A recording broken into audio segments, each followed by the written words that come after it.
Makrifat membuat seseorang tidak lagi mudah kecewa. Ia tidak menaruh harapan kepada makhluk, karena ia tahu semua yang datang dari makhluk hanyalah perantara. Jika ia ditolong manusia, ia melihat tangan Tuhan di balik itu. Jika ia dikhianati manusia, ia pun melihat rencana Tuhan di balik luka itu. Ia tidak menolak siapapun, tapi juga tidak menggantungkan diri kepada siapapun. Ia mencintai tanpa melekat memberi, tanpa berharap kembali. Hati seperti ini menjadi ladang tempat tumbuhnya keajaiban, karena doa yang keluar dari hati yang makrifat bukan lagi sekedar permintaan, melainkan perintah halus yang dikeluarkan oleh kehendak Tuhan melalui dirinya. Doanya tidak perlu keras, cukup lirih, bahkan cukup dalam diam, karena alam semesta mengenal bahasa hatinya. Rahasia paling lembut dari makrifat adalah kesadaran bahwa segala sesuatu sudah selesai. Segala yang kamu perjuangkan, segala yang kamu takuti, segala yang kamu kejar, semuanya sudah tercatat dalam ketentuan yang sempurna. Engkau hanya sedang berjalan melewati naskah yang sudah ditulis oleh kasih Tuhan. Ketika engkau memahami ini, engkau akan berhenti cemas tentang masa depan. Karena engkau tahu setiap langkahmu sudah dituntun ke arah yang seharusnya. Ia menjalani hidup dengan kesadaran bahwa semua langkahnya sudah berada dalam genggaman Tuhan.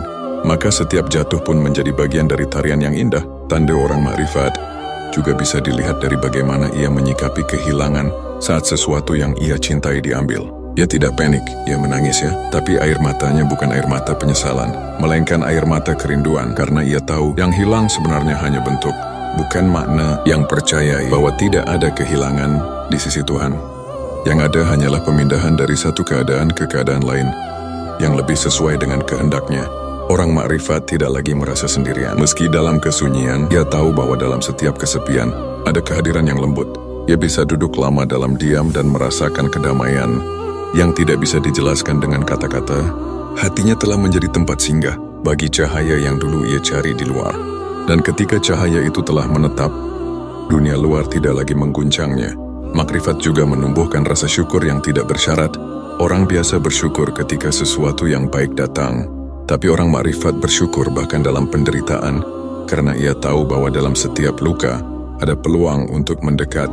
Dalam setiap ujian, ada pesan cinta yang ingin disampaikan. Ia tidak menunggu bahagia untuk bersyukur. Justru syukurlah yang membuatnya bahagia. Dan yang paling dalam dari semua tanda itu adalah cinta. Cinta yang tidak bisa dijelaskan dengan logika. Cinta yang tidak menuntut apapun. Cinta yang tidak menginginkan balasan, cinta yang hanya ingin terus memberi, terus melayani, terus menyatu. Orang makrifat mencintai Tuhan bukan karena ingin surga, tapi karena tidak bisa tidak mencintai. Yang mencintai, karena itulah fitrahnya. Seperti bunga yang tidak bisa menahan diri untuk mekar, cinta seperti itu membuat hidup menjadi ibadah yang indah. Setiap tindakan menjadi persembahan, setiap nafas menjadi zikir, setiap hari menjadi kesempatan untuk menatap wajah kasih yang tak terlihat. Ia tidak butuh banyak teori, karena hatinya sudah menjadi kitab yang terbuka.